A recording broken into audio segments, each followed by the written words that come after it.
It's one of the most luxurious, delicate, and enigmatic fabrics ever created by nature. Silk, luminous like water under moonlight. Silk glides over the skin with a grace no synthetic can match. Light as breath, stronger than steel, and ancient beyond memory. Silk isn't just a fabric, it's an experience. And it has moved through the centuries, used as a sign of wealth.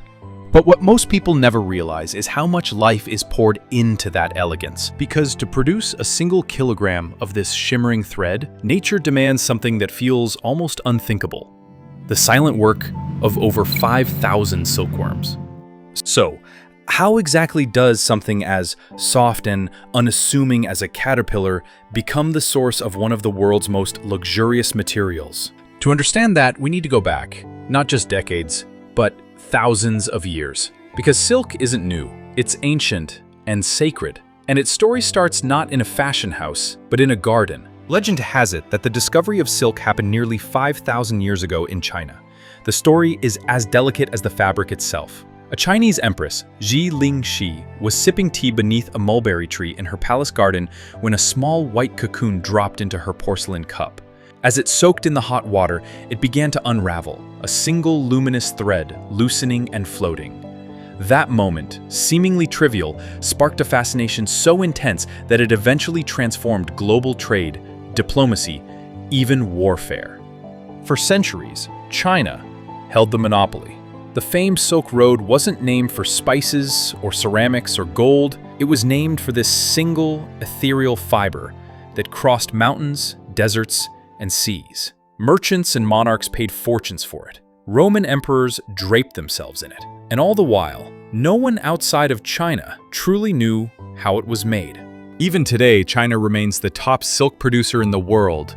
But ironically, some of the most revered traditional silk-making practices now live on in other places, in quiet villages tucked between mango trees and rice paddies, especially in Thailand. Here, silk isn't made in factories. It's grown like a living treasure, cared for, protected, worshipped. And it begins, like all stories of life, with something barely visible. A speck, an egg, no larger than a pinhead. In traditional silk farms, the cycle begins with the female silk moth. But these moths don't fly. Not anymore. Centuries of breeding have stripped them of that ability. Their wings are vestigial now, like decorations. The moth's only job is to lay eggs, hundreds of them, on slips of paper or on trays prepared with the softness of mulberry leaves. The eggs rest in the dark, warmed gently by careful hands and the surrounding air. The temperature must stay stable, around 25 degrees Celsius, with just the right level of humidity.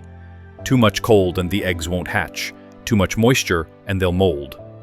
This stage, though silent, is critical, because everything depends on what comes next. About 10 days later, the eggs begin to move. Tiny cracks appear, and soon the larvae emerge.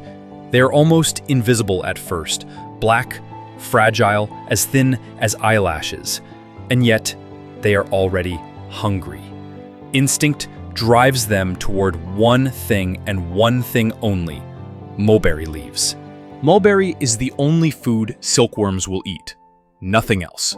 Their bodies are biologically bound to it. So each morning, farmers collect fresh leaves from nearby groves, slicing them into thin strips and laying them gently over the trays.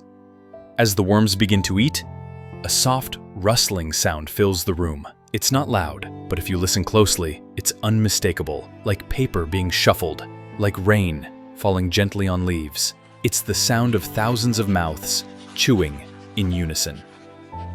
This stage lasts for weeks. The worms eat constantly, sleep, eat again, and they grow fast. With every few days, they molt, shedding their outer skin like a whisper from the past. After 4 molts, the worms reach their final stage, fat, creamy white, and shining slightly from the natural oils in their skin. They are now around 10,000 times heavier than when they were born. And they are almost ready. But they don't know what's coming, not really. At this point, the silkworm has done nothing but eat. It has consumed leaf after leaf, growing fat and slow. But then something shifts. The appetite disappears, The worms stop moving, pausing as if listening to something only they can hear. And then, one by one, they begin to climb. It's instinct, ancient and absolute. Time to spin. They're carefully moved from their feeding trays to special bamboo frames or bundles of straw, structures designed to give each worm its own space to begin this final task. The room grows even quieter than usual, as if even the walls know what's about to happen. From just behind the worm's mouth, two small glands begin secreting a clear liquid protein called fibrin. As the fluid hits the air, it solidifies, creating the first line of silk. But that's only the beginning. The worm begins to move its head in slow, rhythmic figure eights, layering thread after thread in a perfect oval pattern. Each worm spins up to 300,000 times. It doesn't stop, it doesn't eat, it doesn't sleep, it simply works. It takes 2 to 3 days for each worm to fully encase itself inside the cocoon. By then, it has spun a single, continuous strand of silk, sometimes over 1 kilometer in length. The cocoon itself is small, about the size of a cotton ball, but it holds one of the world's finest natural fibers. Inside, something incredible is happening. The worm, now called a pupa, begins its transformation into a moth. In nature, this would be the climax of the story: rebirth, wings, flight. But for most of these creatures, that future will never come. Carrid lack 2 gears, because if the moth emerges from the cocoon, it will tear the silk as it escapes. The long, perfect filament will break into dozens of short, tangled strands.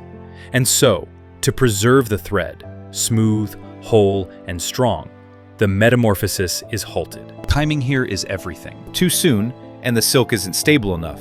Too late, and the damage is irreversible. So just as the spinning ends, the cocoons are collected by hand, delicate, soft, almost warm to the touch. Then they are sorted. Not all cocoons are equal. Some are too loose, too small, too dry. The best ones have just the right weight and tension. These are the ones destined for the finest silk. Now comes the most controversial part of the process. The cocoons are placed in shallow bamboo baskets and gently lowered into vats of hot water. Not boiling, but hot enough to kill the pupa inside and soften the silk's outer glue, the sericin. This moment is quiet, but not peaceful. Steam rises slowly. The room fills with a light hiss, the kind that lingers in the air. And though it's done with care, it's also done with certainty, because this is the cost, the price of perfection. Once the cocoons are soaked, they begin to loosen. The sericin dissolves, and then, with remarkable precision, the weavers begin what may be the most delicate part of the entire operation, finding the end. The thread is impossibly fine, thinner than a strand of human hair, and almost invisible when wet. But skilled workers, mostly women, who have done this for decades, tease it out using a small hooked stick, or sometimes just their fingers.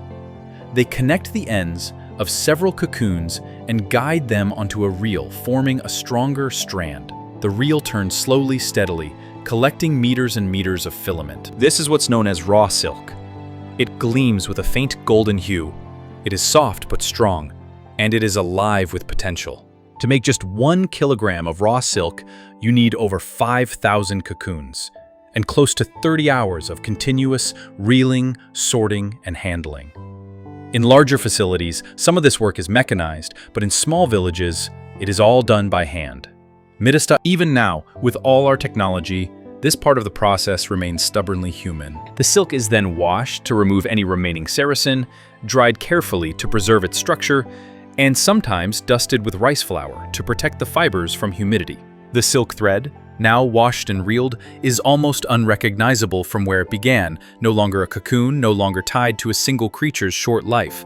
It's now a smooth, gleaming filament, light as air, yet astonishingly strong. And still, it's not quite silk as we know it. That transformation is only beginning. First, the silk must be dyed. Once dry, the threads are wound onto spools again, then stretched out onto enormous wooden warping frames. This is the warp, the vertical structure of the fabric, the skeleton that holds everything together. It's measured to the centimeter. Any unevenness here could ruin the entire weave. With the warp set, the threads are transferred to the loom. In industrial mills, this step happens at scale. Machines spin day and night, producing kilometers of cloth. But in handloom cottages, it is something entirely different. It is personal, slow, almost sacred. But regardless of the method, every pattern is a kind of language, a thread of history woven into cloth. One scarf can take days. A full sari can take weeks. There are no shortcuts, no rush. Each mistake means starting over. Once woven, the fabric is washed again, stretched, brushed, and sometimes ironed with stones or glass to bring out its shine. In high-end workshops, it may be embroidered, beaded, or layered. In others, it's left plain because the fabric itself is already enough. And then, at last, it becomes what we recognize: a dress, a tie, a pillowcase, a curtain, a ceremonial robe. It may end up in a Paris runway show, or folded neatly in a grandmother's closet, or gifted to a bride, or used in prayer. But wherever it goes, it carries something more than function or fashion. A memory of leaves gathered before dawn, of hands working in silence, of small lives spent in purpose, of the tension between beauty and cost, craft and sacrifice, of a thread spun not in haste, but in devotion. Silk is not just a fabric. It is a triumph of biology and human ingenuity. A collaboration between an insect that can no longer fly and a person who never forgot how to weave. A thread spun in darkness, preserved by fire, and reborn through hands. Even today, no synthetic thread has truly matched silk. We can imitate the look, we can mimic the shine, but we can't replicate the story. That part, the thousands of cocoons, the hours of reeling, the weightless strength, that part is still very much alive. And when you touch silk, when you let it glide between your fingers, you aren't just touching fabric, you're touching time. A history of civilizations, of trade routes, of kings and artisans. You're touching the silence of 5,000 lives. 8 C. The care of one weaver. The shimmer of something ancient and very much alive. In that shimmer, whether you notice it or not, there's a whisper. Not of fashion, per soul, but of life, given quietly so that beauty could exist.